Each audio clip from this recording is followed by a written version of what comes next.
March 2017. San Francisco. A forensic accountant at Google is staring at her screen, hands trembling. She's just discovered that one of the world's smartest companies paid $23 million to a complete stranger. Not through a sophisticated hack, not through malware that took years to develop, through an email. Across town at Facebook's headquarters, another team is having the same gut-punch realization. Their number is worse. $98 million. Gone. Wired to bank accounts in Latvia, Cyprus, and Lithuania, all because someone asked nicely. Combined losses, $121 million. The perpetrator? Not a team of elite hackers. Not a government cyber unit. Not some shadowy criminal syndicate with unlimited resources.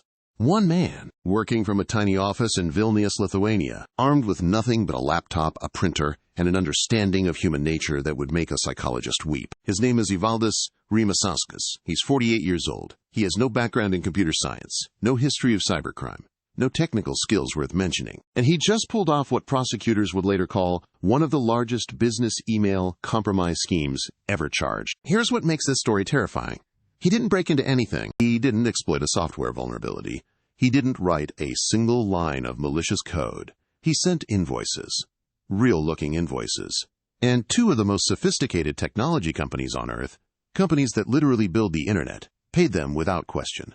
How did a middle-aged Lithuanian businessman convince Google and Facebook to hand over $121 million? How did he evade detection for 2 years while draining their accounts? And why did nobody, not the accountants, not the executives, not the security teams, notice until it was almost too late? The answer reveals something uncomfortable about how the modern world actually works. And it starts with a simple observation Evaldas made while reading about supply chains. If you're watching this and haven't subscribed yet, you're about to understand why you should. Because what this man discovered about corporate trust will change how you see every business transaction for the rest of your life. Vilnius, Lithuania, 2012. Evaldas Rimasauskas isn't a criminal. Not yet. He's a businessman. Moderately successful, running a small company that deals in textiles. He drives a decent car, lives in a decent apartment, has a decent life.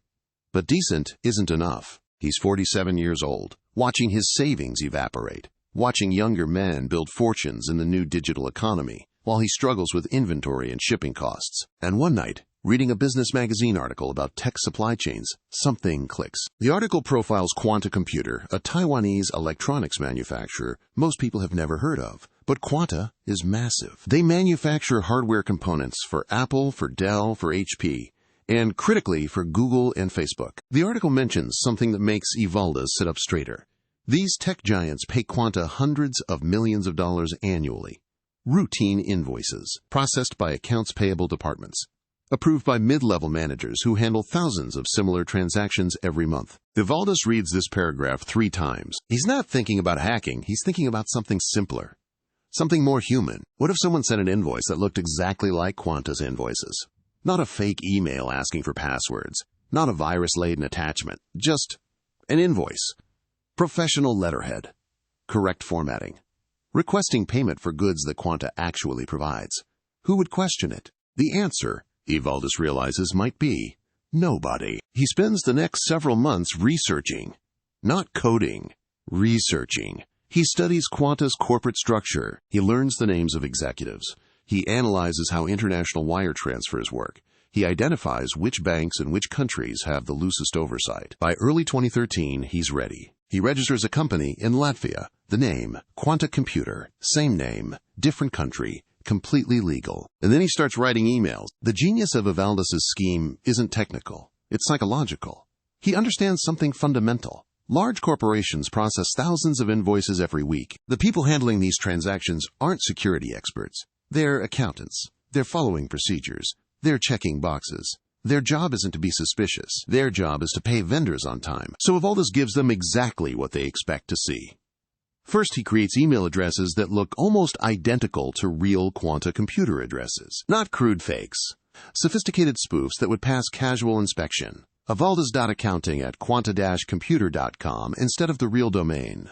Then he creates invoices, professional-looking documents with Quanta's real logo, real formatting, real executive signatures, all pulled from publicly available sources. The invoices reference actual products and services that Quanta provides. real contract numbers, real project codes. If you saw one of these invoices, you'd assume it was legitimate, because it looks exactly like every other legitimate invoice that crosses an accountant's desk. But here's where Evaldus shows his real cunning. He doesn't start big. His first invoice to Google is for a few $100,000, a rounding error for a company worth billions. It gets approved. The money lands in his Latvian bank account. He waits. Nothing happens. 3 weeks later, another invoice. Slightly larger. Approved again. Another month. Another invoice. The amounts creep upward. By the end of 2013, he's received over $5 million. No alarms, no investigations, just routine payments processed by routine employees following routine procedures. The money moves quickly, from Latvia to Cyprus to Lithuania to Hungary. Evaldus opens accounts under shell companies. He converts dollars to euros to other currencies. He buys property. He invests in businesses. And then he makes the decision that will define his legacy. He gets greedy. If a few 100,000 works, why not a few million? If a few million works, why not 10? Why not 20? By 2015, Evaldus is submitting invoices for 8-figure sums, and both Google and Facebook are paying them. Now here's something most people don't realize about this story. If you're finding this fascinating, you're exactly the kind of viewer who makes this channel possible. Hitting subscribe takes 1 second and helps us tell more stories like this one. Every subscriber counts. //////. The scale of what happens next is almost comical. Between 2013 and 2015, Evaldus Rimasauskas, a textile businessman from Lithuania with no hacking skills, extracts $23 million from Google. From Facebook, he gets $98 million. The invoices keep arriving. The payments keep processing. Nobody asks questions. Think about this. Facebook employs thousands of the world's best engineers. Google invented the modern internet. Both companies have dedicated security teams, fraud detection algorithms, and corporate controls that are supposed to prevent exactly this kind of thing. And a guy with a fake email address walks off with $121 million. How? The answer is bureaucracy. In companies this size, the people who would recognize a fake Quanta invoice, the engineers who actually work with Quanta, never see them. The invoices go to accounts payable, to financial controllers, to people whose job is processing paperwork, not questioning it. And the amounts, while massive to you and me, are routine for companies burning through billions annually. A $15 million invoice from a major hardware supplier? Nothing unusual. Approve and move on. Evaldus has found the seam in the system, the gap between departments, the space where everyone assumes someone else is verifying. He exploits it mercilessly. The money flows through his network of shell companies like water through a sieve. He buys a house in Lithuania. He invests in local businesses. He travels. He lives well, but not too well.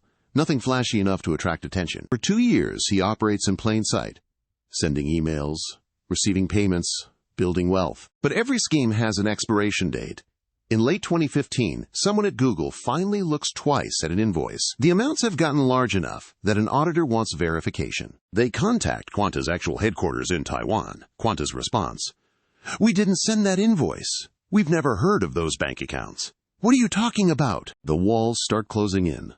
/////// March 2017. The FBI's cybercrime division is piecing together the paper trail.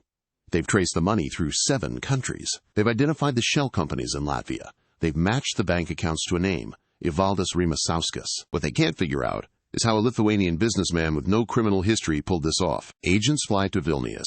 They meet with Lithuanian law enforcement. They build their case. On March 21, 2017, Evaldus is arrested at his home. No dramatic raid, no guns drawn. Lithuanian police knock on his door, show him the warrant, and take him into custody. He doesn't resist, doesn't try to run. By some accounts, he seems almost relieved, like a gambler who knew the house odds would catch up eventually. The extradition fight takes over a year. Evaldus claims he's being framed. His lawyers argue the evidence is circumstantial. Lithuanian courts weigh the paperwork. But the paper trail is undeniable. Emails traced to his IP address, bank accounts opened with his documents, shell companies registered under his name, money flowing from Google and Facebook directly to accounts he controlled. In August 2019, Evaldus Rimasauskas stands in a New York federal courtroom and pleads guilty. The charge: wire fraud conspiracy. The admission: he created fake invoices, impersonated Quanta Computer, and stole $121 million from two of the world's largest technology companies. Evaldis Rimasauskis stands in a New York federal courtroom and pleads guilty. The judge doesn't hold back. She calls the scheme brazen and breathtaking in its simplicity. The prosecution recommends maximum sentencing. When asked if he has anything to say, Evaldis offers a brief statement of remorse. The courtroom observers describe him as calm, resigned, a man who rolled the dice and lost. The sentence: 5 years in federal prison, $26.5 million in restitution. Google eventually recovers most of their losses. Facebook claws back a portion. But millions remain missing, laundered through Evaldis's maze of shell companies, converted to property and investments that proved harder to trace. And here's the part that should keep you up at night.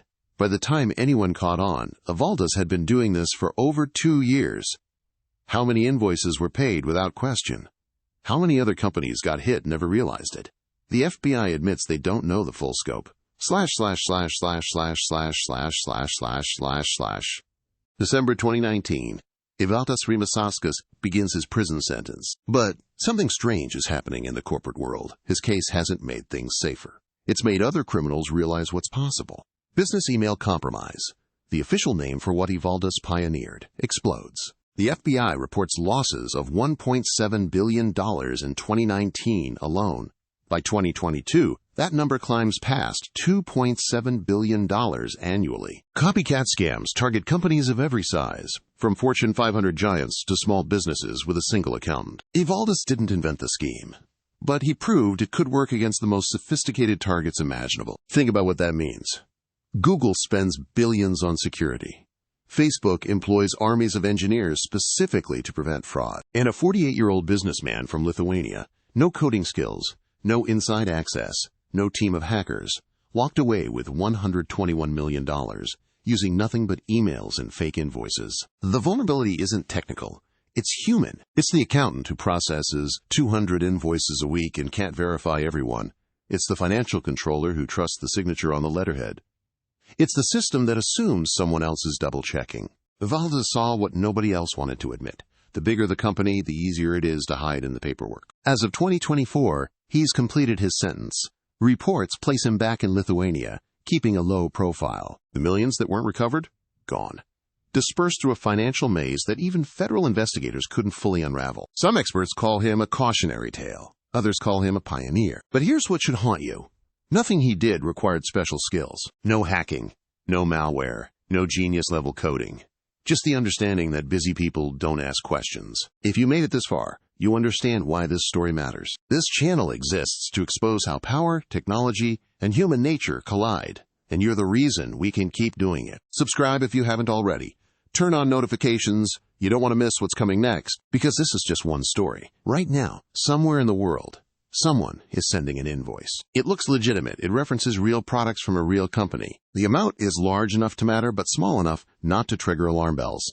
And somewhere, an accountant is about to click approve. If you want to see how one hacker brought the entire internet to its knees and why the government still can't stop him, watch our video on the man who built the Pirate Bay. Same channel, same energy, even higher stakes. Because Evaldis stole money. Those guys stole something worth way more.